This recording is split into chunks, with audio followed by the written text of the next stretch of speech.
Broadcasting live to tape from beautiful Monmouth County, New Jersey, where on a clear night, you can almost see Tyler Hudson slowly losing his temper. It's the RutgersKev Show. Kevin O'Keefe gets the win at Charlotte. Kevin O'Keefe is going to take his first win and only his third start in the series. Beautiful job for Kevin O'Keefe. Gonna troll me forever. Oh my gosh. Yeah, Sean, take a look at his on his kid there. Very appropriate today. Oh boy.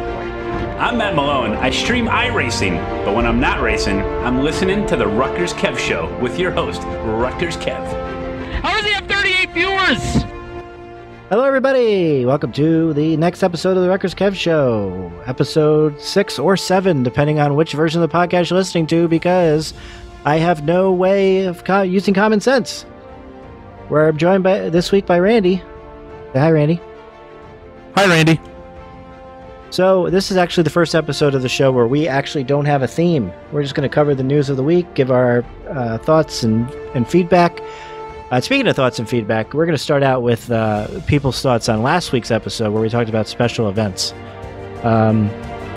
So a very important person in the world, Empty Box, gave his thoughts on special events because I asked him to. So Empty Box doesn't run special events. I've asked him to be on my team countless times. He always refuses. He doesn't like special events, and you'll hear why right now. So this is now the part of the podcast where Empty Box is supposed to tell you why he doesn't race in iRacing special events. Hi, this is Empty Box, and I'm going to tell you why I don't race in the iRacing special events. First of all, there's the it's not you, it's me, although it's definitely them. I'm not one of those people that really races on a rigid schedule. I do tend to kind of ebb and flow my interest level in general, and that doesn't necessarily run well with the special events, which are on one weekend and you got to race here or else it's not going to be there. So there's that, and that's always going to be kind of an issue with me, and that's just how I operate. But beyond that, there's the stuff on iRacing's end, and I think that's really the meat of this portion of the podcast. Quite frankly, until they get to the point where they are no longer having a 50-50 chance of these events actually freaking working, they're a waste of time as far as I'm concerned. I learned my lesson back in 2014 with the Indy 500. That was supposed to be the first Indy 500 that they would have had the DW12 released for. I was excited for that race coming up, May, proper time of year for racing IndyCars in Indianapolis Motor Speedway, especially if you're an IndyCar fan like I am. It's just like, all right, let's do this, yeah. And then the whole thing came down, the race never launched, and it was terrible. It was terrible. You spend this time getting amped up, getting psyched up for a race, and then they can't deliver the payoff, and we're seeing that happens far too frequently. And yeah, I know there's going to be the iRacing fanboys who are all like, oh, well, these are so tough of events to host and everything. And it's like, yeah, I get it. Hey, I'm not saying that, this isn't difficult hosting these events where there's literally like 1,000 people joining all at one time.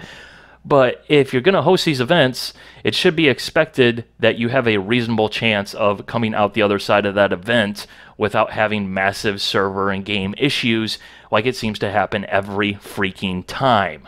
Until that's resolved, I don't care, because it's not worth putting in any more effort for any other race if I have a 50-50 chance, or I feel like I have a 50-50 chance, of that race actually going off successfully in the fashion that it should.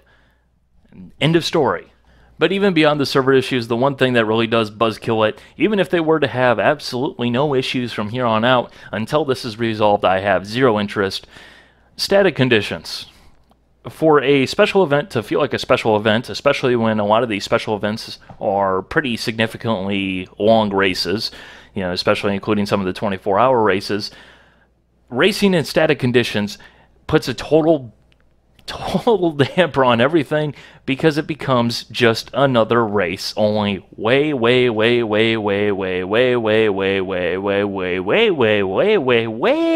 longer, which at that point, what's the points? I mean, let's be real here. What's the difference between perhaps doing an hour race at Le Mans and a 24-hour race at Le Mans in iRacing as it is right now? one race is 1/24th the distance of the other race. Otherwise, other than that, you're going to be racing in the exact same conditions and the exact same cars with the exact same type of traffic, and that's basically that. The only thing you're doing is seeing who's going to be dumb enough to wreck their car, who's going to be unfortunate enough to wreck their car, who's going to make that one mistake and wreck the car, or alternatively, who's going to get destroyed by server issues. Whoop-de-freaking-do. Whoop-de-freaking-do. So yeah, that's pretty much why I don't race the special events, because they're not special. They're just extra long distance races that people happen to race in because iRacing tells them that they're special, but at the end of the day, they're exactly the same standard racing that you get in other, iRacing series within the game, only with a higher degree of server issues and more about just whether or not people wreck or not wreck. Yay. Sorry, it's very hard for me to get excited for something like that. All right, so that was Matt's thoughts on special events. Randy, feedback? Well, as someone who's raced with Matt for the better part of 4 years, 5 years, I can't even think of how long it's been since we were teammates on New World Sin Sport. That's basically been his thoughts for a long time. Most of the special events, back, I think like the 120 minutes of Sebring and the 2.5 hour races, they never really had the same sort of aura that the big events are supposed to have. And to be honest, I have to agree with him. The static conditions are kind of a buzzkill right now, because while he's not 100% correct, there is actual weather fluctuations, especially if you're in a realistic weather session. I do not think the default sessions do this, so therefore the special events wouldn't. But for example, the Neo Endurance finale, 24 hours of Le Mans, which we'll talk about a little bit later on, the weather actually does fluctuate. It's basically sort of on a gimmicky, you can almost describe it as a sort of day-to-night cycle. It sort of starts at a temperature, and then it drops down, and then it hits sort of a bottom peak, like in a legit floor, and then it comes back up, basically on a sine wave. My teammate Jamie actually tweeted it. I'll see if I can find it. For Kevin's sake, actually, I have it. It's handily the top. So, and that's taken directly out of the API during the 24-hour race. So the temperature, if it's on realistic weather, will change, and it is actually sufficient enough that you'll actually see lap times change around, and you'll have to do certain things with tires and tire pressures. You'll have to change how the car drives to maintain. But outside of that, Matt's absolutely right, and I have to agree with him. The track rubbering in is a good thing, but it's not enough.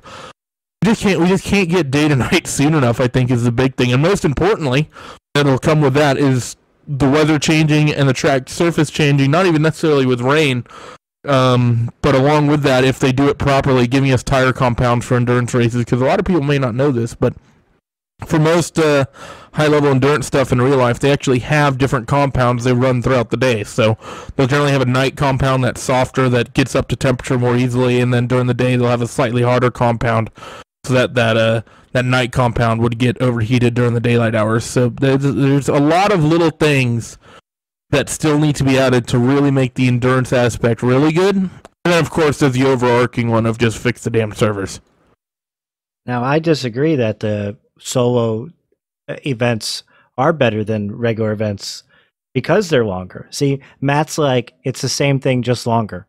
I think they're special because they're longer, right? That puts the enduro in endurance racing, right?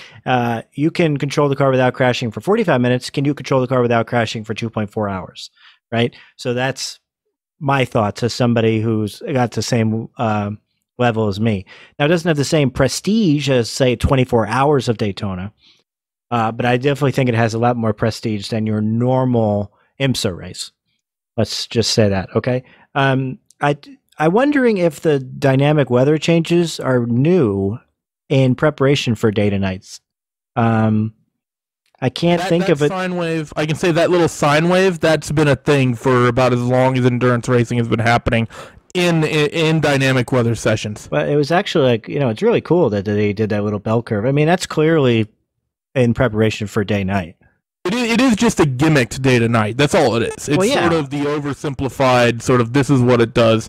The temp doesn't drop quite enough though, because if you look on the left, obviously it's in Celsius, but only about a 10-degree temperature difference from the hottest to the to the coldest, maybe a little bit more than that. But other than that, yeah, I mean, it is rather cool because you will feel that difference in the car, and especially as the track rubber's in, you'll also notice it as well. And that's another, like the track changing. You know, the track does change over 2.4 hours, much more than it would change in like a normal 45-minute IMSA race. So where Matt's saying there's no changes, you know, I think he's wrong. You know, you obviously agree with him, but I have different thoughts on the matter. And I honestly prefer single drivers over teams. I don't see why we can't have 2.4 hours of Daytona and 24 hours of Daytona. But we talked about that a little last week. Yeah, I mean, there's arguments to go both ways, and I could see logic behind it.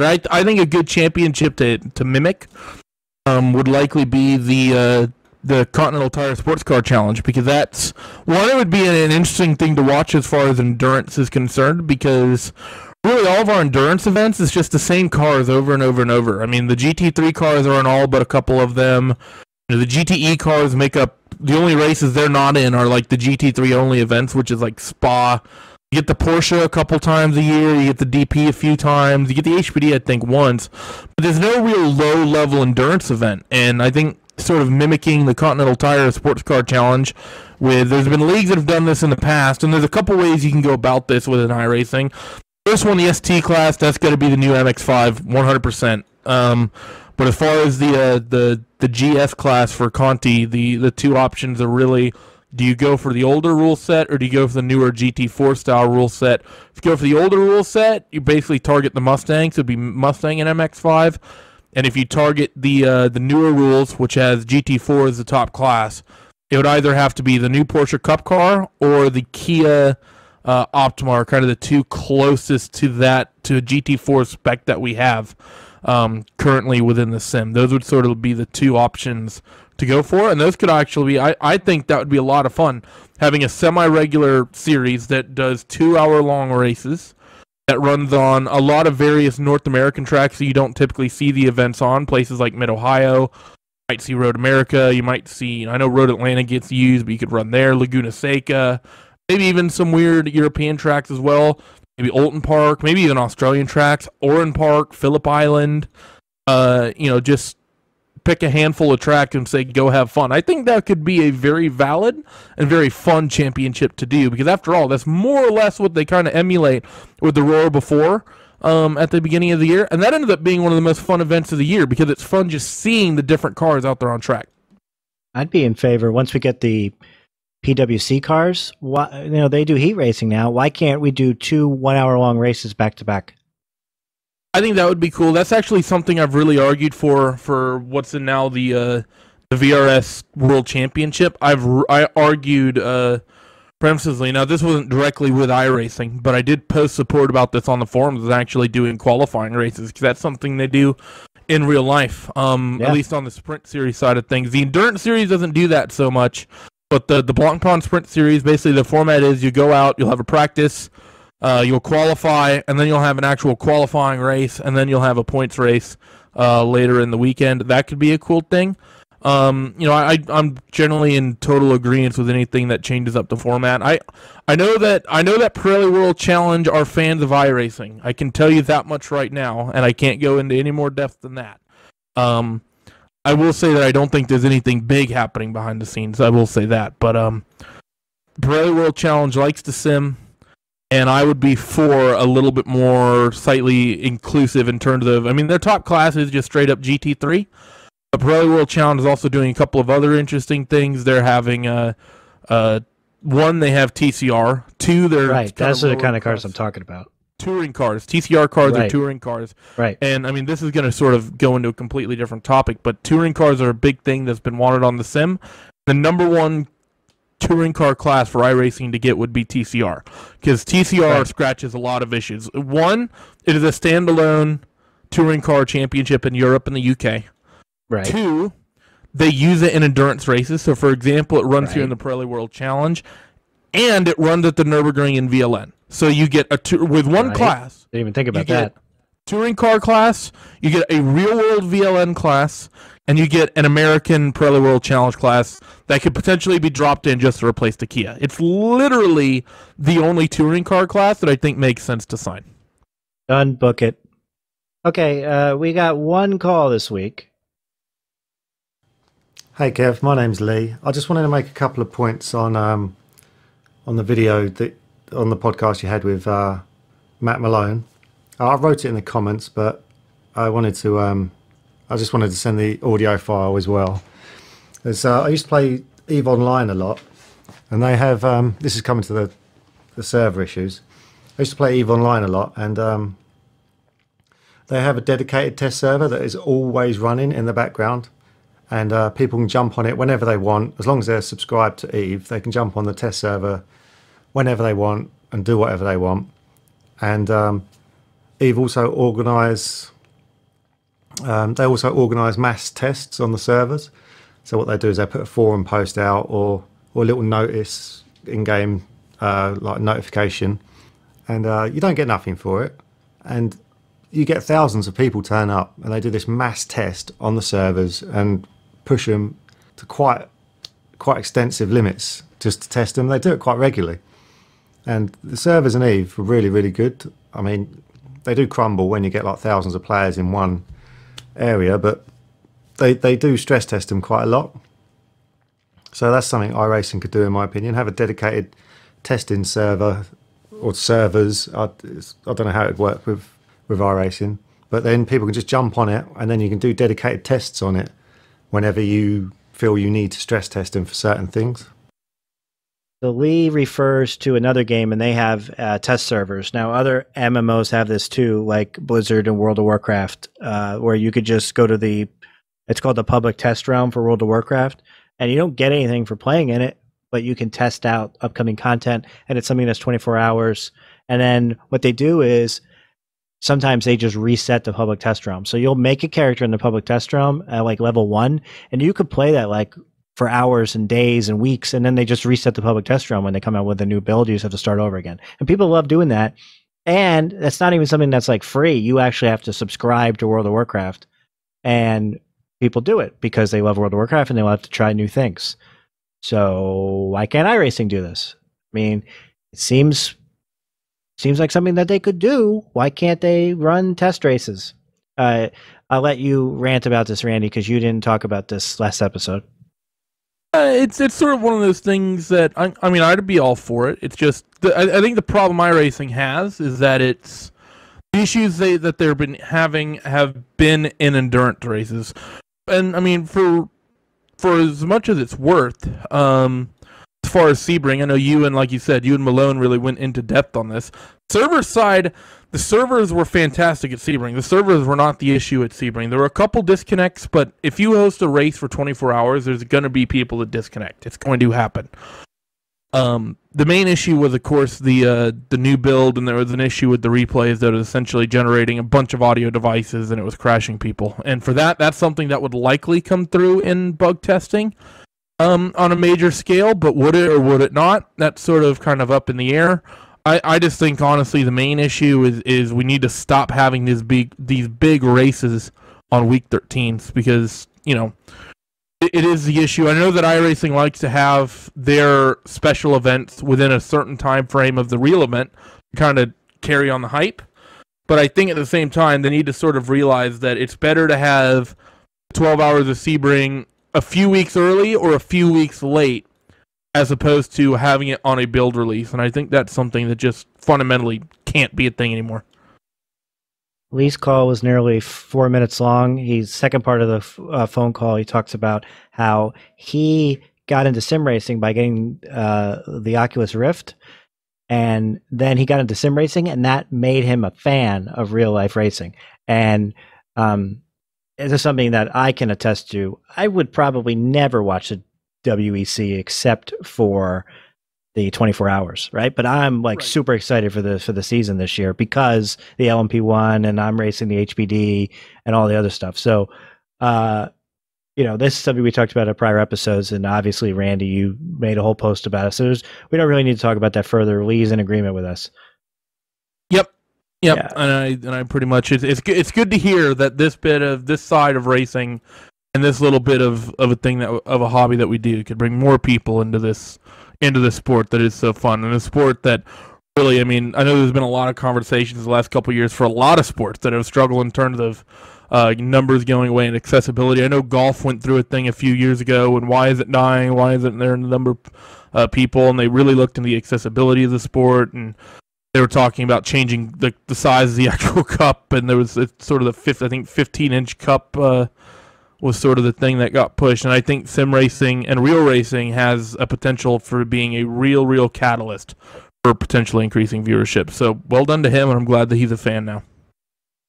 The third part of Lee's call talks about inputs into the sim, which we talked about in a prior episode. So I'll let that play. So that's another point. And the other point is to the, is it the SDK gaming app? Just a quick one. In my opinion, I think anything that affects pedals or wheel inputs should be banned because that's directly affecting driving. But anything that affects the black box and your settings in the black box, I think that's, in my opinion, that's fine because that's just car settings, and a lot of it's to do with the pit stops as well. And in general, you wouldn't be, it'd be your team in the pit box doing your pit strategies and taking your tyres off and telling you and organising how much fuel's going to go in it. So you really wouldn't be doing that anyway. So that's just my opinion. Yeah, wheel and pedal inputs are a no-go because that's directly affecting the driving. And just black box settings, in my opinion, them type of things could be controlled from your pit box in real life anyway. So that's no problem to me. That's all I wanted to say really. Yeah, keep up the good work. I'm loving the podcasts. Just want to give a shout out to my own channel, Whippy Racing, if anyone wants to watch some races. Quickly jab in there, got that in there. So yep, I'll call that a day and say thanks for listening. All right, so Lee's in agreement with you, and I think he's in agreement with everybody that if you use a program like SOD Fuel Calculator that changes your tires and unchecks your tires, sets your fuel, etc., that's not cheating because that's something like a race engineer can do, or even somebody who's spotting for you can do if they come in as a crew chief, right? So but anything that modifies your actual inputs, like your wheel, your throttle, your gas, your clutch, even your shifting is probably cheating. Yeah, I think everyone's sort of on the same page on that one. Black boxes are pretty much fine. I think kind of fair game. There's so many different things you can do with the black boxes. Like, of course, there's having people come in that can spot for you. I know there's bits of software where you can just you can basically shout out and yell at it. You just do a hotkey and it's like just right side tires only or something. And I actually remember doing a league race, and maybe in a Neo race, where I had something like that going, and I used the wrong push to talk key, and I came across the whole server asking for 4 tires, and then people laughed at me. That's what I use. That's that's fair. I think it's called Glove Pie, wasn't it? Yeah, it was the server, or the one I did. Excuse me. First it was Glove Pie. Now people use Voice Attack, and then I use SOD Fuel Calculator. So I just press a button on my wheels and I say 4 tires, and it changes 4 tires. Yeah, I mean, I think black boxes are fair enough. Now, but let me ask you a question. Do you know how you can change? Let's just say the weight jacker. Okay, can the crew chief change the weight jacker? I believe so. Yeah, because that's something like I was thinking I ran the Majors Series race. It was a Silver Crown race, 200 laps. Okay. So the weight jacker, if you adjust the weight jacker, it'll make you tighter or looser on entry, and then the opposite on exit. Okay. So if you adjust the weight jacker to be looser on entry, you'll be tighter on exit. Okay. I think you're wrong there. Unless that was because the way a weight jacker works, at least. Well, I'm saying in the certain direction that you put it. But it'll just generally one way makes you looser generally, and the other one will make you tighter. Well, not in the Silver Crown. It'll be looser on one side, and anyway, trust me, I ran 250 freaking laps. Okay, so anyway, I was wondering, if you had something that changes your weight jacker mid corner, like you could be loose on both sides, because you're just automatically changing your weight jacker, and I could see that being an advantage that you couldn't do normally. Like if you can say one thing and it goes up 9 clicks on your weight jacker instantly mid corner, even brake bias, I'm sure you can make it so on a tighter corner, you have a higher brake bias, and on a corner where you don't need as much brake bias, you can lower your brake bias. I'm sure there's ways you could do that with voice attack or something like that, or a certain app. I'm wondering if that gives certain people advantages. I know it's something that, at least talking about the weight jacker, that's something that they used to do in the IndyCar, in the iRacing IndyCar community a while ago. Because iRacing, they honestly didn't have the aero quite right. For those who don't know what a weight jacker does, is it actually changes the ride height of the right rear tire. And so on an oval, in the IndyCar, it might be different in the Silver Crown. So what ends up happening is you have the ability to either, if you want to loosen the car up, you increase that right rear ride height, and it just pumps crossweight into the car, or you can drop that right rear ride height, and it'll take that crossweight out, or transfer the crossweight is maybe the better term.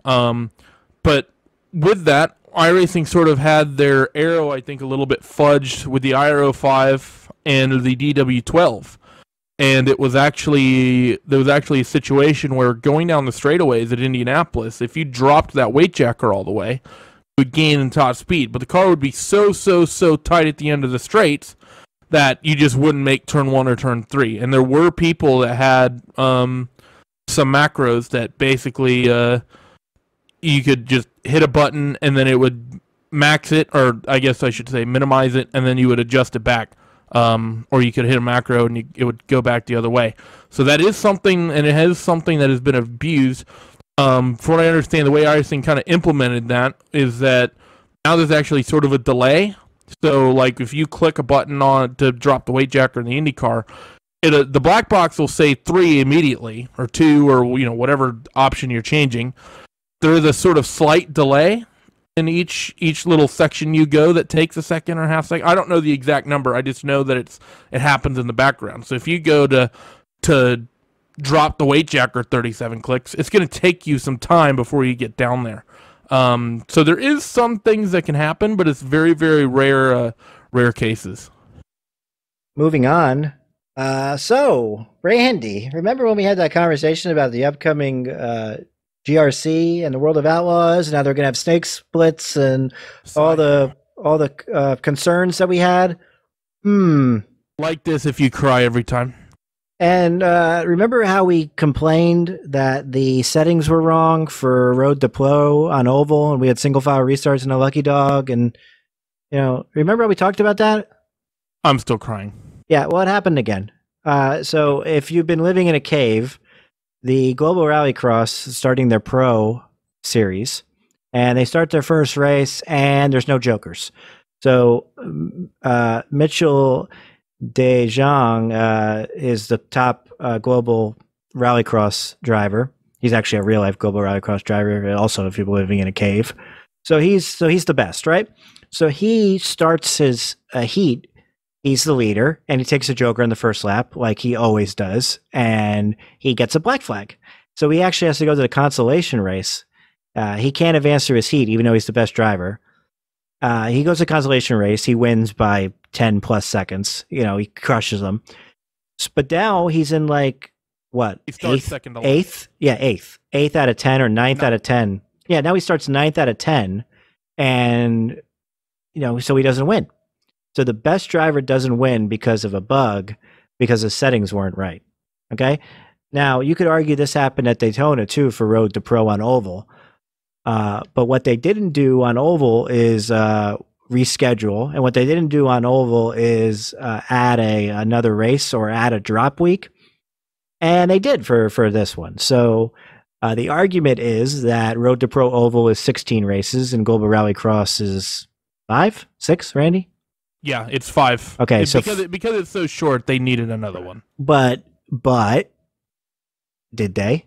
You know what I mean? So thing is, though, I think. Hold on. Let me just recap the full story. Okay, so what they did is they added a 6th week and they added a second drop. It was 5 weeks with 1 drop. Now it's 6 weeks with 2 drops. So if you won, your race last week clean, you don't have to worry about losing those points. Or if your race got affected because of the joker, you can take the 0 and still have another drop. Yeah, Randy? I mean that's what they did. I think this affected the Rallycross side way more than what happened on week 1 of the NASCAR Road to Pro affected that championship. And the reason I say that, it isn't because, the NASCAR guys, they can deal with it. It's just that I could see the argument of double file restarts. The thing is that the NASCAR races are so long. Really, at the end of the day, the restarts don't matter. It's important that they're right because it needs to emulate what the real World Series does. But I don't see it majorly affecting the outcome versus for Rallycross, where it's a fundamental thing that you'll have Joker laps. That is one of the things that sets Rallycross as apart as opposed to a lot of other forms of motorsports. And the fact that you had so many people just assume there was going to be a Joker lap because it's a logical conclusion to draw, because every other Rallycross session on the sim ever has had Joker laps. I can't imagine anybody entering that race thinking they won't have to take the Joker lap. Yeah, so I think that what happened in the Pro Series for the Rallycross side affected that series more than the NASCAR side. So I think that doing what they did is warranted. But it's just another sign that has happened several times, such as the first round of the Blancpain GT World Championship at Monza, the first round ever, at a standing start. The fact that sometimes the Indy 500s are on the NASCAR Indy layout and not the Indy layout. Whoever is setting up the sessions, whoever is that person, and whoever the party is at Tyler Hudson, because might I add, after they did that mix-up in NASCAR, they're like, we're going to have like a little team that we're going to set up so that these settings are like triple and quadruple checked. Do they really know what the racing is supposed to be like? Because it's not out of the realm of possibilities. It's there's people at the iRacing office who don't know a lot about the racing. There could very well be programmers that work behind the scenes that are just nothing more than web guys. Now, I assume they wouldn't be put on this little team. But not everyone in general knows about every form of racing. I've met NASCAR fans that don't know jack squat about dirt, or they don't know anything about the roadside of racing. And I will say, generally speaking, I think it's pretty evident that most of the people at iRacing are sort of tend to be NASCAR-focused people. I mean, Tyler's obviously a NASCAR guy, and Tyler has said in the past he doesn't know much about the forms of racing he doesn't do pretty much. Like, for example, talking about World of Outlaw qualifiers, as this ties in, the fact that the racing has been so terrible because of... Oh, we're going to talk about that next. Yeah, they're horrible, but I mean, I'm just going to factor this in. Talking about how questionable some of the racing has been, he basically said, I'm a late model guy, so I don't know much about the sprint car stuff, but it's been so there is that possibility for there to be tunnel vision, which does happen, which is fine, which, I will excuse, but when you're setting up these sessions, I don't know if they need to give someone, pay an extra $5 an hour to be like, okay, you're the guy who makes sure all the sessions goes up right, or give them an extra few $100 bonus at the end of the year, something, man. But you just can't keep happening. Well, human error happens, okay? But what you need is a double check. Every single series in the whole world has some sort of preseason testing. For instance, WEC is having the prologue the 6th and 7th of April. Right? So why can't the Pro Series have that too? Just run something that's a prologue and have the same settings as week 1 and make sure it's right. And then if it's not right, now you can fix it. Yeah, I mean, I don't think that would cause any concerns. Right. I'd be fine with that. Just sort of the mistake just like, this rubs me the wrong way a lot more than the server issues do. Even though the server issues are so long spent, someone who understands a teeny tiny bit, a little bit of what happens with network engineering, I can understand where the difficulty is. I don't see where the difficulty is here of making sure sessions that are tied in with business partners such as NASCAR and Red Bull are set up properly. Yeah. And if what you're saying is pay one guy $5 more, that one guy could still mess up, right? You need a check, you need double checks, you need other sets of eyes on it. So, and importantly, those people need to be very knowledgeable about a lot of motorsports. Well, it seems can't just be like have the NASCAR guy look at the GRC stuff, because it's possible they don't know, and they don't have to know. Well, I mean, they should. If they had this job, they would have to know. But there are people who know a lot about one form of racing and know nothing about any other, and that even includes just open wheel and like closed wheel racing on dirt. There's people who know a ton about running a midget or a sprint car that could never turn laps adequately in a modified or a late model. It happens in real life and it happens in the sim. You need to sort of have someone who's that jack of all trades, someone who knows a bit about NASCAR, a bit about IndyCar, everything. You need that sort of person. That needs to be who sets up these sessions, because that's going to be the person who, if there's anyone that's going to notice, hey, this isn't right, it's going to be that person in all likelihood. All right, so another one of our concerns that we talked about was snake splitting. And I was concerned that it was going to take out some top drivers, especially in the Global Rallycross. We haven't really seen that, as far as I know. It's been an issue in all three series. Okay, so but it's been a main issue in the World of Outlaws because they have cautions. So Randy, you're the expert on this stuff. I'll let you give the whole rundown. There's two issues that sort of tie together. The first one is what Kevin just said, snake splits. And we've talked about this in the past, but basically what snake splits does is it divides the talent so that you have across all the servers a quote-unquote more average level of talent. So the way most of the splitting works in iRacing, you have split 1, that's all the high I-rating guys. Split 2 is the next set of high I-rating guys. Split 3, next that's how it goes. Snake splits work differently. So the way it works is however many number of people sign up, you have the highest I-rated driver is car number 1 in split 1. Second highest I-rated driver that signs up for the race is car 1 in split 2. Third, car 1 split 3. And then whatever the cutoff is, then you start cycling people into those numbers. So, if it were to be the next person in line will go into split 1, he would be car 2 in split 1. And then split car 2, split 2, car 2, split 3, etc. So the way this ties in is iRacing's ludicrous decision, and there's no other way to say it. I don't know if this came from them or if Red Bull World of Outlaws really pushed for this. And you can find quotes from Hudson on this. They chose to allow rookie drivers into the Pro World Championship qualifiers so that it could seem quote unquote accessible. This isn't an amateur getting like a green light to go play at the Masters. This isn't, this isn't allowing a completely open level of competition and qualifiers for like a Counter-Strike tournament. This is something where if someone is not of an adequate skill level, they can directly alter the outcomes for those who are very good. And we have seen that in both the World of Outlaw Championships and the Rallycross Championship. There are situations where drivers who are not quick enough, are not good enough, are not even experienced enough to be racing with some of these people, and who are taking them out. It happened to Sindre Setsas today. A couple dumb...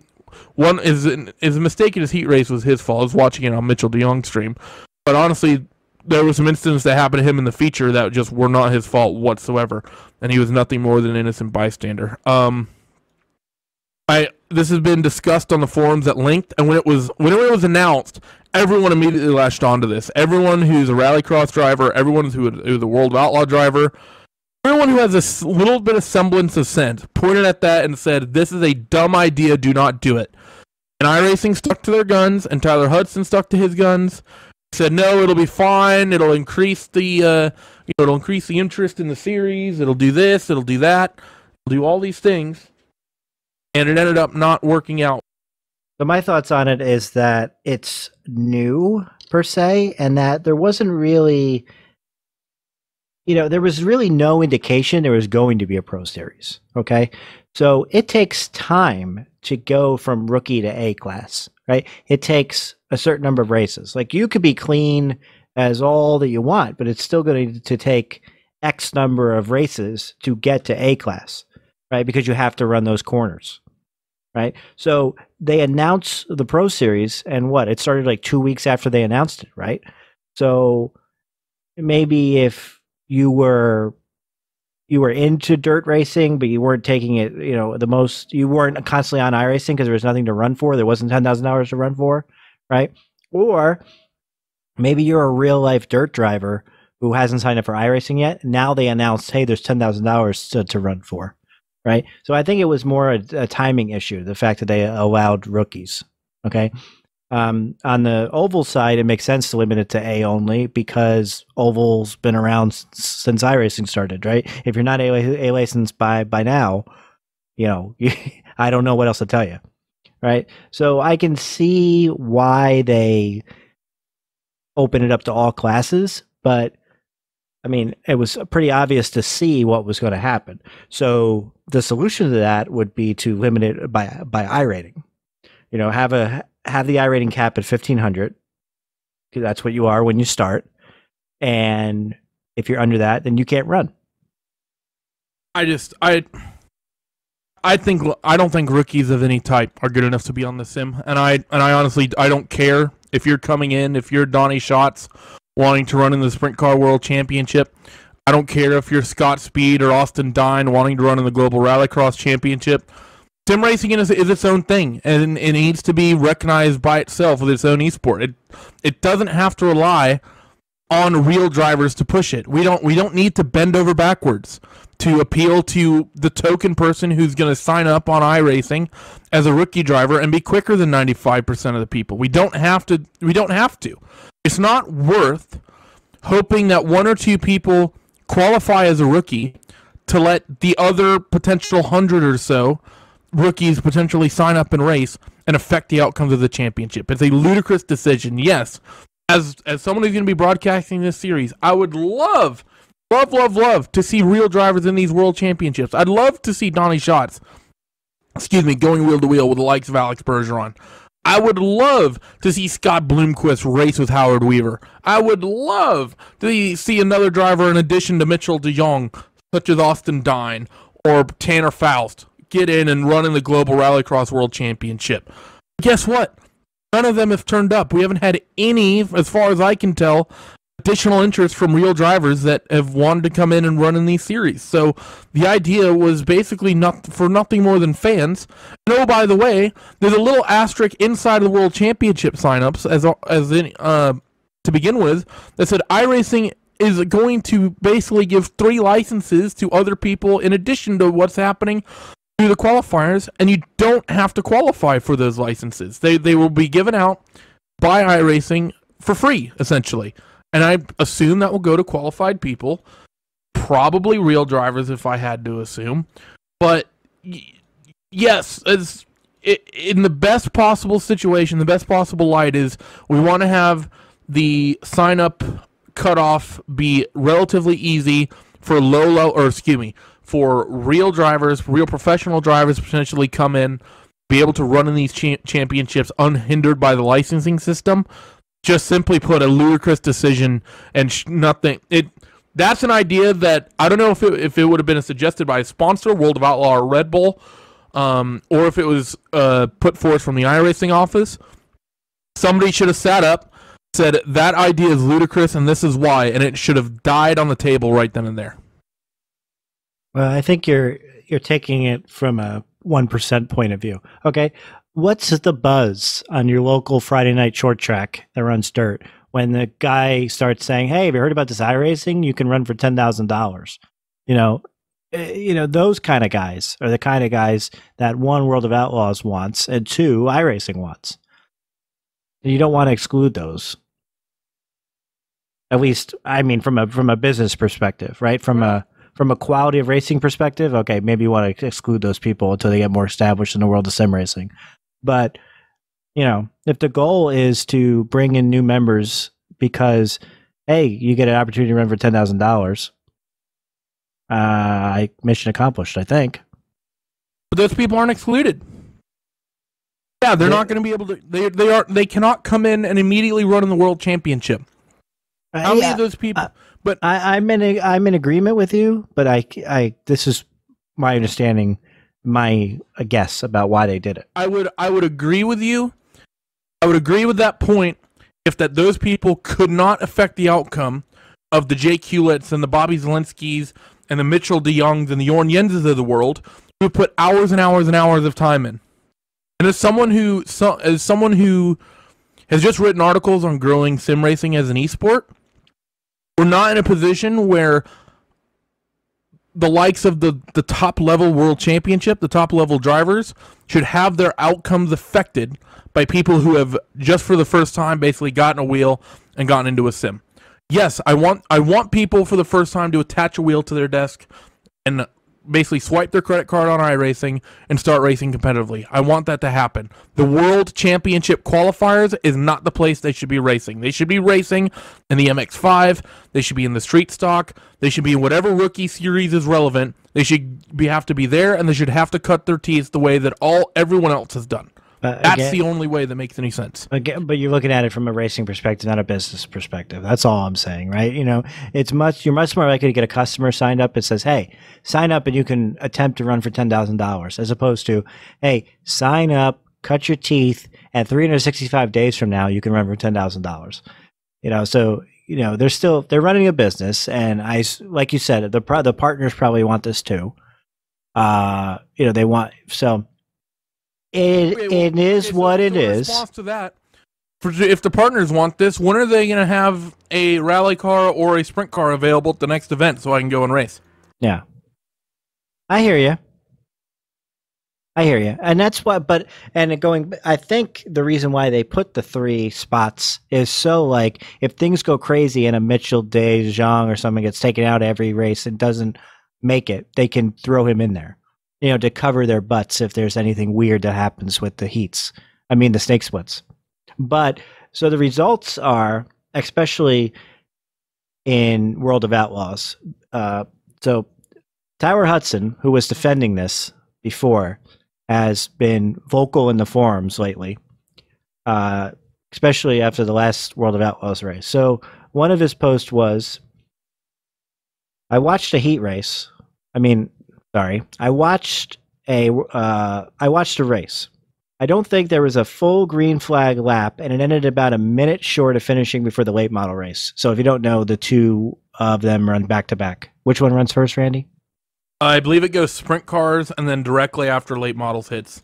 Okay. Like an hour between. Right. And how long should the race take normally? I can tell you as far as Dirt Night is concerned, when we set up our Friday night Dirt Night broadcast, we look for 45 minutes between events. So about 40 to 45. Okay, so it ended about a minute short of finishing before the late model race. And there's no way to register, by the way. You have to register during the session. So anyway, Tyler says, the heats are pretty good, so it leads me to believe it's once the track gets some wear, guys just aren't able to run around other cars very well. Well, Randy, what do you know about the dirt being affected in this new build? Well, I know that this is an oval side. There is the cushion, but it's not a physics thing. I've seen this since. Actually, it's funny. We're recording this on the 1-year anniversary of dirt being released on iRacing. Ah, interesting. But this has been a thing for a while. Basically, as the track gets slicker and slicker, there's a lot of guys, and this is even top level guys. And if you go watch some of the Dirt Night broadcasts, if you watch some of our old Monday Night World of Outlaw broadcasts, I've called them out for this as well. There's some guys you can tell who the only practice they do is basically when the track is tacky, and this is the oval side, like I said. When the track is nice, when the track is easy to run, and then in the race when the track starts slickening off. These people don't know how to drive in the slick track. And this is even top-level guys. Guys that are on top teams. Guys that are likely going to end up with a black stripe. And they basically start racing over their heads. They start driving like idiots. And they start trying to throw moves that'll work on a tacky track. Will never work. Another thing that happens on the sprint car side of things, people drive the winged 360 sprint car lock because it's easy. They know the Friday night Dirt Night broadcast is coming up, so they practice in the 410 for like 20 minutes, and then they show up and race and they cause a bunch of wrecks. That's something that happened as well in the Friday night Dirt Night broadcast, and it happened within the sprint car community. Late models have not been nearly that bad, I will say, but it just ties in, and it's why, like I said, you can just sign up and you can go race in this world championship and potentially win $10,000. Well, if we're trying to build this as a legitimate business or as a legitimate form of esports entertainment, The best way to do that is not through people watching wrecks. The best form of entertainment to watch is watching the cars run side by side. That's why when I did my article series on week 13 several weeks ago, can't believe it's nearly been a month now, by the way. In one of the articles, I called out drivers. I called out the sprint car guys for this, and I called out a couple drivers by name, Stealing Chipolewski and Sindre Setsas. Number one thing that will grow this brand, that will grow the driver's brand, that will grow the team's brand, that will grow the series, putting on good, interesting racing.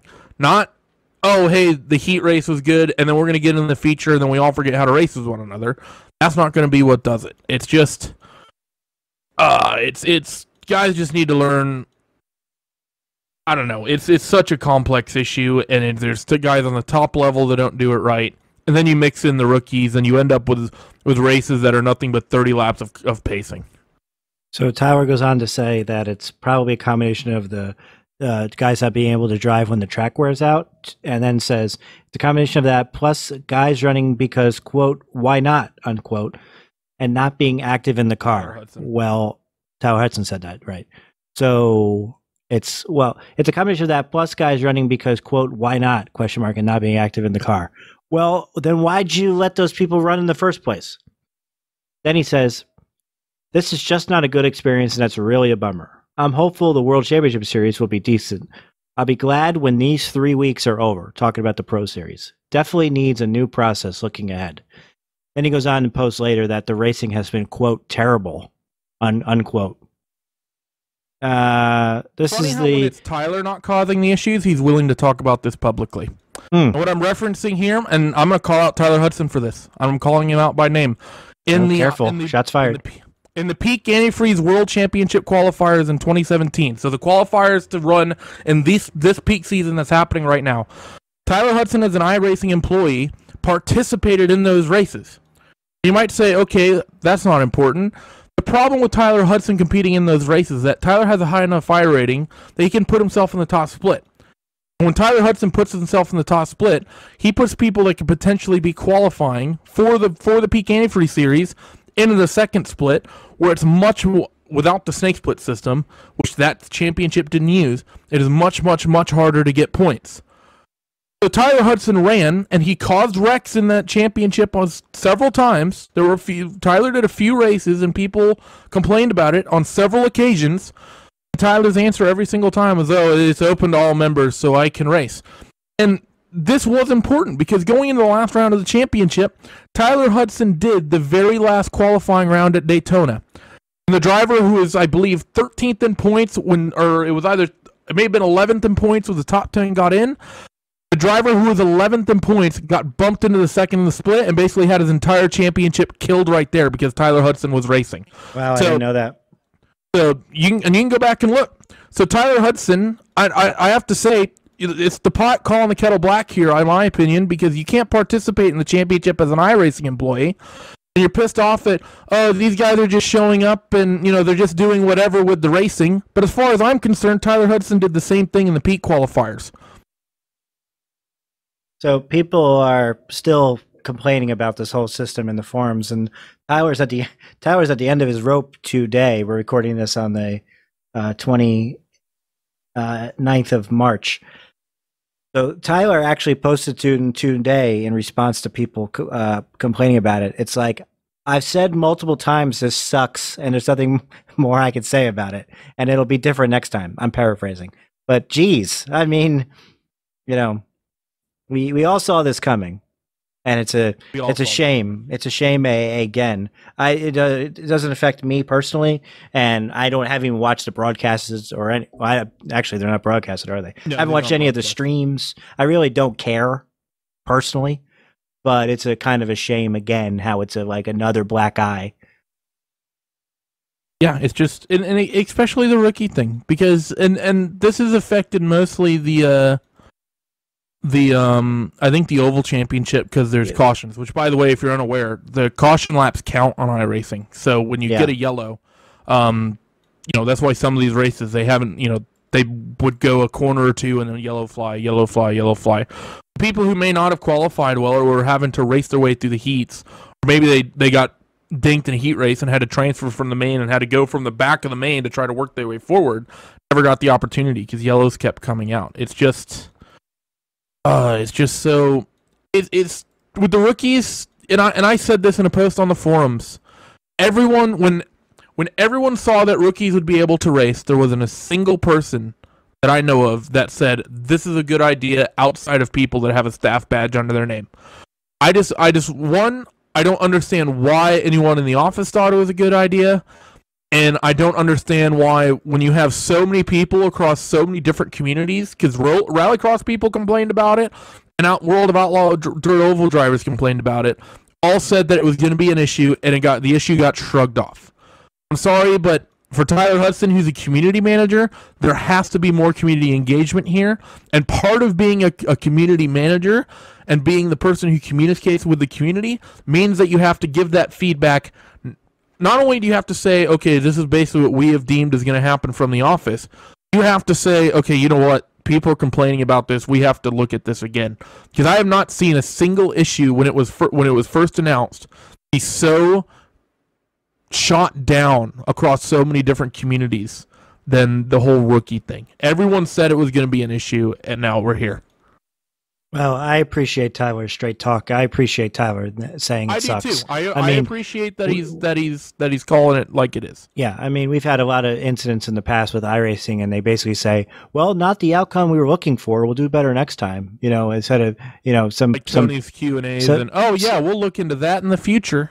Yeah, or they just give some kind of like PC answer, right? He's basically saying, that this is BS in the forum, which is, refreshing. I will agree with that.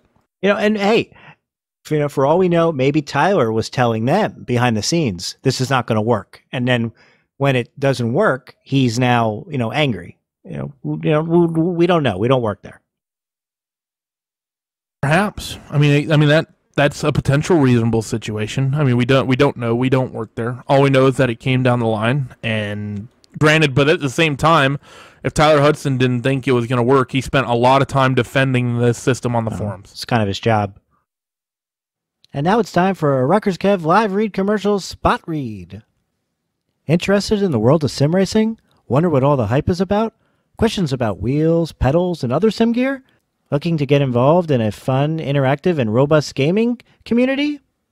Then GripTv is what you need. GripTv is an official Twitch network comprised of passionate sim racers who share one common goal: to promote sim racing in any form to the masses. As a collective, GripTv aims to actively engage, support, and encourage the community that surrounds online racing. Feel like you're having trouble breaking into the racing community? Let us help you. Every live stream doubles up as a chat room, meaning GripTv can easily get answers to all of your questions and engage with the community. Fun, interactive streams with highly competitive racing available 24/7 via Twitch and YouTube. You can bet on the outcome of races and earn points to have a chance to win real iRacing credits. So get involved at GripTVteam.com, where you can see all the GripTv streamers, including Showdown, Quirk, YTBigz, Armacy, JPlays, and more. All the content is free, including the live streams, video on demand, chat, and more. That's GripTVteam.com. Bookmark it today. Well, Randy, you saved the day because clearly your rant about the dual clutch feature in that app caused iRacing to fix their clutch model. Yeah, it definitely seemed to be the situation, at least for the those cars. RutgersKev Show taking full credit for today's build. So if you haven't heard, in the F1 car, this is Thursday, March 29th. In the Thursday, March 29th build, the little quick patch, they're adding a native dual clutch feature. So you can map your bite point to a button on your wheel, and you can do exactly what that app was doing. We talked about a couple episodes ago, where Randy said was unfair because other people didn't have that ability. But now everybody has the ability, so we're all on an even playing field. So, Randy, take a bow. I take my bow. I'm going to assume that this has been in... No way. They just started coding it last week, based on your response. That's probably. The thing that's really interesting, though, is it isn't even just the dual clutch feature. It's the fact that there's actual clutch damage that's sort of modeled. So if you do like you can only do a couple second gear style starts before the clutch essentially quote unquote overheats. I can't remember the exact terminology they use. And then a third gear launch basically doesn't work. So the fact that that's modeled is actually I think the really, really interesting thing about this. About this build. Honestly, what I think forced our hand was the new Fanatec McLaren wheel. Now it's technically an Xbox wheel, but you can use it on iRacing. That has dual clutch native. Yeah, there's that, and then there's Martin Asher, who does hardware sort of like Heusinkveld. They actually have a dual clutch system, and that's what most of the pro teams that have actual dual clutch systems, that's what they use. They either got their wheels from Asher or they added that system to it later on. I'm saying when you have a quote unquote mainstream company like Fanatec coming out with a native dual clutch on a McLaren sponsored wheel, and what's the kind of car that we're running, right? So I think it forced our hand. So good. I mean, but honestly, I'm glad the playing field's even. That's all. That's really what the argument was about. That's what the hot take was about, is that it's not fair to the people that have it versus the people that don't have it. Now everybody has it. Problem solved. Yeah, I will definitely agree with that. It's definitely good to see. It's going to be interesting to see, though, how some of the people that don't have dual clutches are going to be able to make this work, because I know that some drivers, like I believe Mitchell, still uses a foot clutch. In talking with him, I have no reason to not believe him, to be honest. Interesting to see if some people find some way to make this system kind of work in their advantage if they don't have a physical dual clutch. It's going to be interesting to watch and see how this evolves in the World Championship. The show's voicemail line is not just to leave feedback on the show or ask a question about iRacing, or even just to talk about iRacing in general. It's also to promote what's going on. So if you have a league or a special event, feel free to call the show, describe what's going on, and we'll run it. Just try to keep it short. Here's one now. Yeah, I'd like to announce a new league for iRacing. Short Track Thunder Series. Look us up on Facebook. The owner is me, Corey Bodnut. For more information, again, look us up on Facebook at Short Truck Thunder Series. Hot takes. Get your World Championship hot takes here. Free of charge. Hot takes. World Championship hot takes coming right up. Thanks to Randy. Nothing really happened in the Peak Series, right, that I know of. Actually, a pretty quiet race. Yeah. I mean, Ryan Luza won at Auto Club. Still driving with one arm, which is hilarious. For those who aren't aware, he has a broken collarbone, and he's basically driving one-handed. He drove a fantastic race the previous round at ISM. That's his track, right? He's the defending champion there? Yeah, Luza. He's actually the first back-to-back winner at Auto Club. Or the first multiple-time winner at Auto Club. So Auto Clubs was first in the Peak Series in 2014. And up until then, we had a different winner every time up until now. But yeah, for his ability to drive the way he has been one-handed, he did it at Phoenix. He qualified bad at Phoenix, and he started 30-something. I think he finished 3rd or 4th. And then to win at Auto Club, I mean, he was probably the best car on the track towards the end of the race. It was a phenomenal performance from him. Yeah, and it was one of those kind of, what people were complaining about the real-life Martinsville race. There wasn't really a lot of cautions. So at the end of the race, everybody was spread out. So, I mean, it's good to have a race decided on its actual merits. Speaking of people's races not being able to be decided on their merits, VRS Endurance. Problems at the start of that race. Took out 14% of the field instantly. Yeah, it was, I believe it was Triton and Kamil Frenchak, or I don't know how you say it. It's Polish, and I would pronounce it wrong in the broadcast anyways. But there's a video of it that got posted. That I kind was there? Around. Oh, yeah, you're right, yeah. Basically, yes, I saw just went full retard coming out of the last corner and stuck his foot down and basically jumped the start and didn't. Why should I apologize? Apologize for the. No, I'm saying I apologize. Oh, for the R word. No, I I don't apologize to Camille. I'll put it that way. I was saying, he basically stuck his foot to the floor, and he went to make it like 3 and 4 wide and make up for a lack of talent, make up a lot of spots, and he killed a bunch of cars. 100% on him. And Triton Racing has sort of gotten in the habit of making some of these dumb mistakes, as they caused an incident in the Daytona 24 that took out like 2 or 3 class leaders within the first couple hours of the race because their driver just basically like, oh yeah, there's a braking zone here. and if you don't know, we're talking about Sebring. So it's 3 hours of Sebring. Yeah. So they're coming through Sunset Bend, and somebody just got a little anxious. If you watch the broadcast, you just see like 2 or 3 cars go flipping. One goes over the wall on the left, one goes over the pit lane entry wall. It was pretty dumb. Yeah, well, yeah. And then, well, you're saying if you watch the broadcast, so because of the bug with the sound and the replay, I mean, I'm assuming, Randy, you tell me if I'm wrong, they actually couldn't replay the crash. So again, we're talking that this is supposed to be a professional thing, right? This is supposed to be real life, ish, right? So 14% of the World Championship field gets taken out before the start finish line, and they can't show a replay. It's not Racespot's fault. It's iRacing's fault for not fixing the bug. Fix the damn bug. It's sync issues is the main problem because and it has to do with the replays. And this is why, by the way, because we initially thought it had to do with if it was just at the max. Turns out that the limit is lower. This is why some of the special events have a 55 car limit, because when you go to a replay, and when you try to come back live, you basically just can never get synced back up, and the cars are just jumping around. You essentially have to reconnect to the server to fix it, which is why we can't show replays, and why if you go watch that VRS broadcast, there's no replays basically through the whole thing. Yeah, I actually,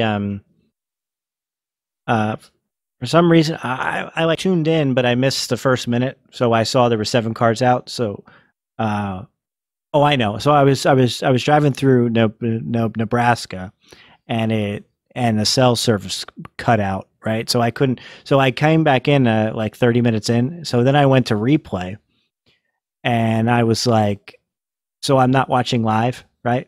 But the race is happening live. So I went back and I was like, like you could tap the screen to go forward 10 seconds. So I was like, they have to show a replay, 10 seconds, 10 seconds. I'm like, where is the replay? So I wrote in chat, like, did they ever replay the crash? And it was like, no. And it was like, sigh, and I understand, but that would never happen in a real life thing. Imagine 14% of the World Championship field gets taken out and they don't show a replay. That's crazy. So anyway, I want to touch on what Randy was talking about the teams not pulling their weight. So you've got this major accident. You actually have a really good race. Some people were calling it the best race ever at the end, and it was very, very good for first and second. I still think the Spa race was better because there were 3 cars fighting for the lead. But yeah, It was an extremely good race. Okay. So you go to the VRS GT iRacing Championship Series in the forums. There wasn't a post-race thread until 9:54 a.m. the next day. The race ended around noon-ish Eastern. 9:54 p.m. the next day is the first time the post-race thread happens. One team posts their feedback, Aleske Loma, and then Loma from Onyx. And then one other team gives their feedback. That's it. There's only 2 posts.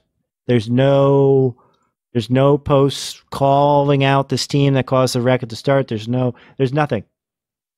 And so the original excuse was that the Neo 24 hours was happening immediately afterwards, and we'll talk about that next. Okay. All right, that makes sense. You really can't write up a post race, right? If you're interested in a 24-hour race that's happening at the same time. Okay, that makes sense. But what? For me as a casual person, I care about this stuff. What are you guys doing? I don't know. I agree with you completely. Nothing from teams that did well. Nothing from teams that won. Granted, some people turned up for interviews. Like I said, I know it was a busy weekend, and there were a lot of people that were running in Neo that normally wouldn't. So, for example, a driver that we normally don't see running GT cars did an opening stint in Neo because his teammate was in the VRS Championship, and that was Martin Crockett. Oh, is that why he was on there? Yeah, Martin. Yeah, I think that's probably why. I don't think we'd seen him throughout the most of the season. He tends to not do much endurance stuff anymore. But I agree with you. I mean, I talked about that in one of my articles too. The teams got to promote themselves, and hats off to Alexi and hats off to Ricardo Castroleto. NX and Core Sim Racing kind of represented there. But outside of that, guys, come on. Like, for some reason, these post-race forum threads, at least for the other couple World Championships, has been where you kind of talk about your post-race results and how awesome it was. But and thank your sponsors and do all that stuff. Thank your sponsors, yeah. They're nothing. Yep. And it's not like the race had no viewers either. We didn't have as many viewers as the Bathurst race because, in all honesty, because Fernando is actually driving a car in Australia versus being able to like sit at home and watch it and tweet about it. But yeah, we didn't have. I mean, there was still good. There was good viewership for iRacing Esport. It was good numbers. Right. So if you're listening, pull your damn weight. That's all I gotta say. Or call the show and give your feedback. Hey, how's that? Call the show and give your post-race report. Do it. Do it. Dare you. Okay, so Neo 24 hours. So I'm watching because I'm in Nebraska where I got nothing else to do, right? Did you see the start? I didn't see the very start until I saw the start. So I had to go back and rewatch it. So I did see the start, but I didn't see it live because when I searched for Neo 24 hours and I went to the Racespot or whatever, it wasn't showing up on my mobile phone. So I was like constantly chatting in the VRS, like, somebody link me. What's happening? Somebody link me. So by the time I got in, it was like 7 minutes in. But I did go back and watch the replay. So what missed the broadcast was John Ulmer of Autobahn Motorsports starts gridding. Well, so he grids, he sits on the grid, and the field starts rolling out, and his wheel doesn't work. So no, it wasn't John Ulmer, and it wasn't that team. It was Julio. No. That was no. So I'm saying this happened to Ulmer. Okay. That didn't make the broadcast. Different issue. Right. So Ulmer, I mean, just imagine like you're ready for a 24-hour race, and you have to start from the pits because your wheel doesn't work. I mean, that sucks. So and then because he took the tow from the grid, you just think, okay, you have to start from the grid. He actually didn't score him for the first lap. So he started a 24-hour race, one lap down. Oh, I didn't know that. Yeah, that sucks. I mean, because I run in the Autobahn League, so I care about the Autobahn team. So right. I know that happened to them, and I know I didn't make the broadcast. So, I mean, that sucks. So let's just call that out. And then you talk about what happened at the start. Yeah, so at the start of the race, I don't know if it's actually been explained yet. I haven't seen anywhere where there's been an apology, but I'll be honest, I haven't really looked for one. But start of the race, and this was, I mean, even before the start of the race, Probatum Racing, Julio Ornelas got in the car, started rolling off on the pace lap, and I don't know if he had a lag issue. It certainly didn't look like he had a hardware issue, but he basically just accelerated into the car in front and basically got significant damage to, I think, 3 cars total. One car ended a race. I think ended their race. I know my team got sort of lucky. We had significant damage through the first stint.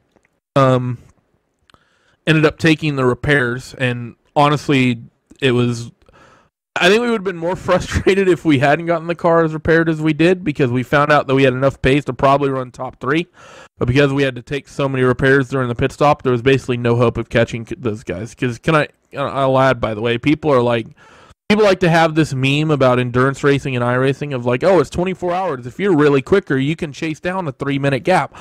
At the top level, because there's you basically get no assistance. It is just literally a 24-hour hot lapping session like Matt complains about. You're not going to reel in a 3-minute gap or a 1-lap deficit. It's not going to happen. And that's the thing. Significantly faster. And that's the thing I really wanted to talk about was the fact that as a viewer, right, I wasn't rooting for a specific team, even though obviously I got ties to your team, I got ties to Autobahn, I got ties to 449 Motorsports, Asbury. You're like a general viewer. I'm a general viewer, right? That race sucked because nothing is really happening, right? The cars are running at the same pace, the gap is the same almost the whole race. That race sucked as from a viewer perspective. 24 hours is too long. I mean, it makes perfect sense For the drivers, it makes perfect sense for having it in iRacing for the special event. I mean, I'm all for that. From a broadcast perspective, that was not enjoyable.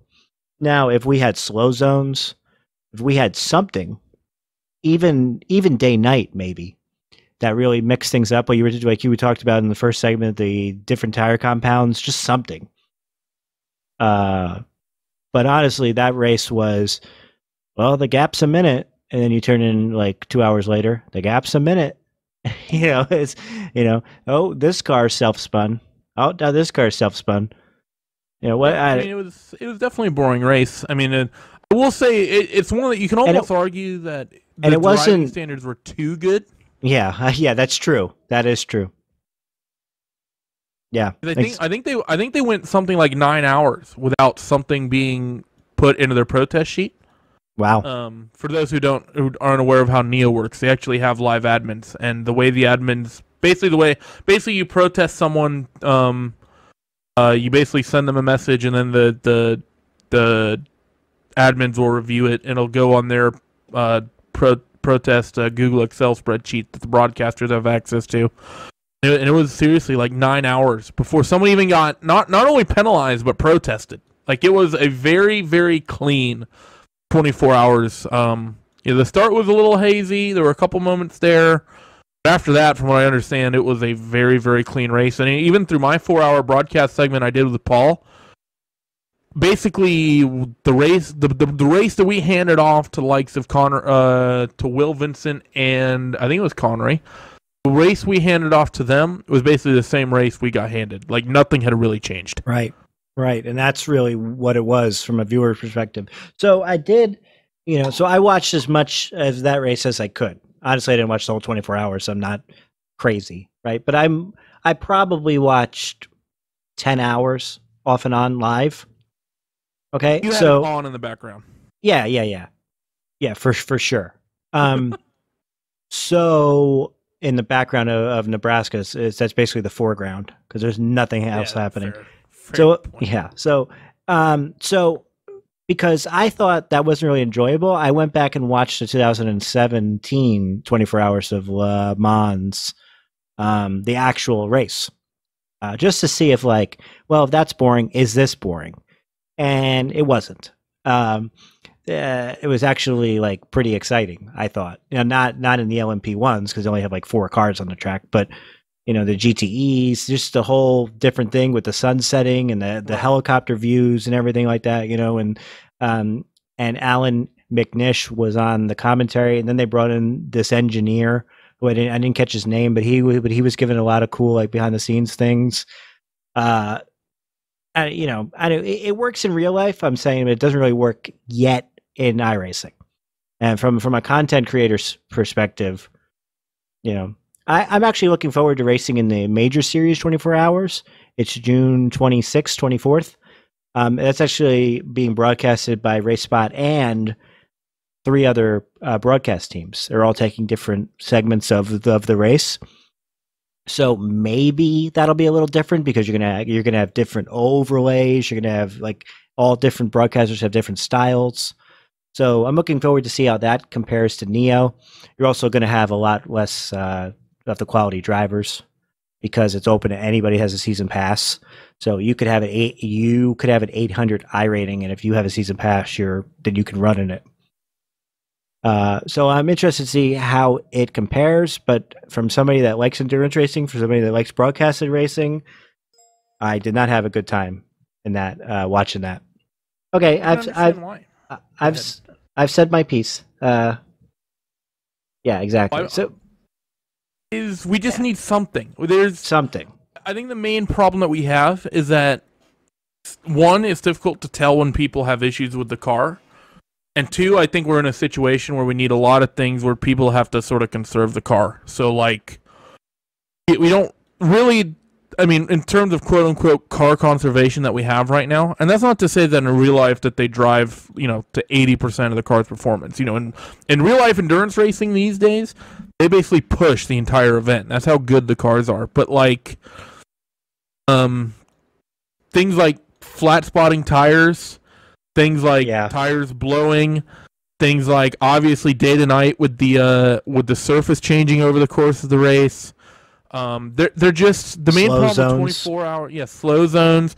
I have said for years that what endurance racing needs, and really even road racing on iRacing needs at the top level. I don't think you need to do this for every single like bottom tier league or all the official sessions, but for the world championships, something like Neo, I think having potentially full course cautions could be a great thing. Because we just don't have, there's no element where the drivers have to think on their feet. So when you think about the Peak Antifreeze series, or when you think about IndyCar and the various leagues in IndyCar like Indy Elite, or you think about the Indianapolis 500 special event we're going to have in May, the drivers and the teams have to think on their feet because they get a caution that comes out, and immediately they have to start talking. Okay, is it worth pitting now?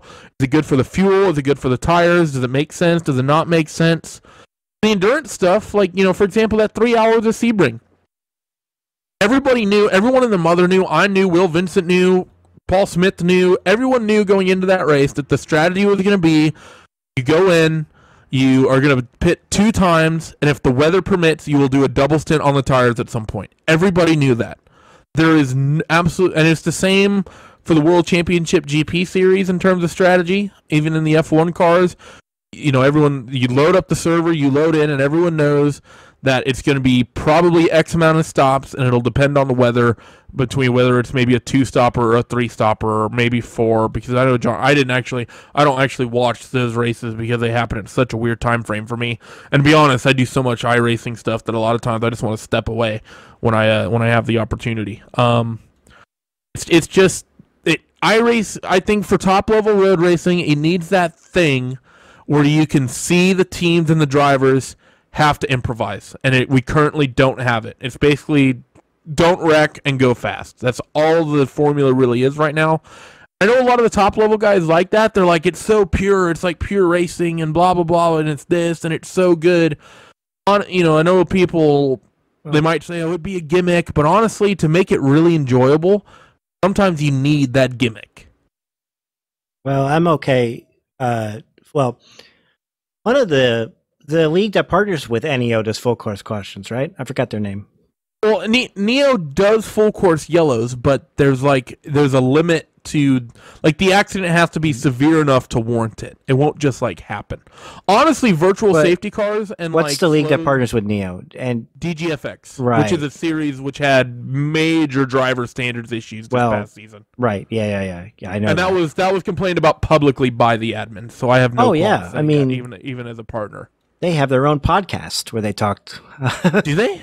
Well, no, they're partners with My Opinion, Therefore Fact. Oh yeah, that's right. Yeah, they were. They sponsored. Well, that was a team that was in the championship, the HPD. I think they won a Monza race or came close to winning a Monza race. Well, the admins were on there a lot, and they basically did post race reports. They still do because they run in that other series, the Sprint series or whatever. Okay, anyway, we're going off topic. So, Core with a lowercase r. There's some news with them. Randy, hot takes. Yeah, so for those who aren't aware, Heusinkveld Core Motorsports. There's 2 cores in sim racing. Uppercase R, lowercase r. Yeah, it's like the O is slightly different, and it's basically you had orange core and you had purple core. Purple core, Heusinkveld Core Motorsports, just had a huge shakeup of that team. So this came by the way. Just give where they finished in Neo and in the World Championship. This is just last weekend, by the way. Yeah, March 25th. I think they finished 4th they finished 6th, I think, at Sebring in the VRS World Championship race, 5th. And then, for those who aren't aware, there was actually a bit of an overlap between that VRS race and Neo, which is why we saw a couple drivers do stints in Neo that you normally wouldn't see. And then the Neo 24 Hours of Le Mans started. They won the Neo 24 Hours of Le Mans. So they win that race on Sunday. They won easily. They were clearly the best. Yeah, they won by like a lap, pretty much. So a top 5 in VRS, they win Neo, and about 2 hours after the race, comes across their Twitter. As happy as we are for our weekend performance, we are very sad to announce that Alexander Voss, Kei Kashubi, Niels Koch, Andre Martins, Lauren Heyrich, and Moritz Lohnert will lead the team. We want to thank them what they have done for us and wish the best of luck for the future. The only driver that currently runs on that team, they have like 20 members, but 15 or so of them, basically everyone except those guys, is inactive. The only driver that they have that is active that is not on that list is Angelo Michel. I don't actually know how you're supposed to say it. He's the only driver that's going to be left on that team. And the only time we've seen a mass exodus like this, Kevin, where like all the drivers leave at the same time, the only time this happened is one, when Coanda was formed and everyone got away from, what was the team called? What was the team called before? I don't know. Hugo's going to kill me. I can't remember what it was called. My3ID. It's called My3ID. There were issues within the team, and basically the vast majority of the team left and formed Coanda. The only other time we've seen an exodus like this is when the guys from basically Core Sim Racing, the other core group, went and joined with Fernando Alonso GT Racing. That's the only time we've seen like this. So right now the rumor is that they're joining Esports Org. Yeah, that makes perfect sense. But so, okay, let's say you're the team principal of a team that finishes 5th in Sebring, and then you work to get a sponsor and all that stuff, right? Then you get a sponsor, right? Maybe you haven't announced it yet. Sponsor, Heusinkveld. Well, okay. Well, maybe they're going to the next team. But let's just say, okay, now all the drivers leave for greener pastures, right? What happens to the team? The team stays with the drivers, right? Because they have the license, right? Yes, that is correct. Yeah, so I mean, it really puts these team principals, man, rough spot. And a lot of this happened after the Pro Series, too. A lot of drivers qualified through the Pro Series and abandoned their teams for various reasons. Yeah, various drama, or that's like a regular thing though, where you'll have a driver, maybe two, dip from a team and go somewhere else. Yeah.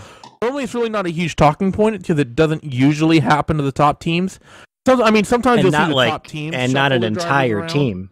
Yeah, I mean, this is going to be. I mean, we saw Core Sim Racing last year, who won that championship. They're now Fernando Alonso G2 Racing. And we're now going to see, going into, I think, round 3, if they don't have an announcement out by round 3, whatever team they've joined is not smart. Because they need to have a paint scheme, and they need to have an announcement, and they need to have a team name announced by that next round of the championship, which I think is going to be at Monza. I don't actually know how long they have. I'll look real quick. But whoever it's going to be needs to sort of put something together sooner rather than later. I've talked around the community a little bit. There's a couple people I've heard that apparently know what's going on. And I talked to Alex Voss, who's one of the drivers who left, and he didn't give me any information whatsoever. They have until April the 21st, so they have a bit of time until this happens. I mean, that is indeed going to be at Monza. It's going to be a 3-hour race. But it's honestly, interesting. It's interesting to see, maybe now we're getting some money involved in this thing. And it's interesting to see what happens with this, the team aspect and the sponsorship and all that stuff. It's interesting because it's not like it's Cloud9 where people are signing contracts. And maybe that's where we're going. FAG2. Well, no, that's where you have to be at an esport team. I mean, I'm saying Core Motorsports is not an esport team. Right. So. Right. Well. The drivers are about to be, because probably. I'm fairly certain that it isn't going to be a drama thing, because really, I mean, let's be honest. If it's just one person that they're leaving behind, I don't. Why wouldn't if they were staying together as a group, unless there's like some weird licensing that Angelo owns, it would make no sense to all leave Heusinkveld Core Motorsports rather than just kick Angelo Michel, however you say it. Right. And the only thing I don't think that's the situation. I think what's happening is that there's an esports org that has attracted these guys and acquired them. And I am going to kind of go out on a limb and say that it's likely going to be a German org. And there's two ways you can go with this. There's a team called Euronics Gaming, who have a racing side. That's a German esports organization. Well, this is now World Championship of speculation. Yes, this is speculation. I have no confirmation either way. Hot takes. World Championship speculation. I poked around on some of the drivers' Twitter accounts. Is basically how it got to this. One was following Euronics Gaming, which has a racing division. Investigator Randy. Yes. But the other thing that's potentially interesting is the fact that Euronics is not the biggest. Like I'll be honest, I'd never heard of them. But still haven't the heard of other them. thing to keep in mind is that with G2, you said their name twice. I still haven't heard of them. G2 is like this big organization within the esports side of things. Yep. And I would not doubt for a moment that some of their competitors see the fact that they hopped in like this, and they're like, you know what, we need to get in and compete on this level. So could it be, a bigger brand within esports that's German is typically Mousesports. That's an org that is German, but they typically don't just target German-only leagues or teams, excuse me. They will occasionally, or they have gone international in the past with their rosters. So Mousesports maybe, or really, it could be any other team potentially as well. Euronics, like I said, I targeted them simply because one of the drivers is following me on Twitter. I should have done the other. Why didn't I do this? I'm going to look to see if Euronics is following any of these guys on Twitter. I don't know why I didn't do it the other way. Well, we paused the podcast there to give Randy a chance to look it up, and he apparently failed. So his investigation skills need work, right, Randy? No, I didn't fail. They're just not following you. Failed. You failed. I am indeed a colossal failure. So speaking of failure, Will Vincent decided to get a giant Iracing tattoo above his left nipple. So he posted on the forums. It's not a nipple, it's a red square. Yeah, exactly. So we posted on the forums. You can see it on your screen if you're watching on YouTube. He covered up his nipple with a red square. Classy guy. I'm actually surprised there's not more Iracing tattoos. People get tattoos of their favorite video games all the time. I'm sure there's plenty of Blizzard tattoos, World of Warcraft tattoos, Star Wars games. I'm sure there's plenty of tattoos. It's actually surprising to me there's not more. I'm completely anti-tattoo for myself. I'm never going to get one. My brother has one. More power to him. I just see nothing I want permanently on my body. Even though sim racing has been my passion since I was in 8th grade and got NASCAR racing. No, it has to be before 8th grade, 5th grade, just something like that, right? I'm actually surprised that he got it so big. So, Randy, you're friends with Will. So what do you know behind the scenes on this one?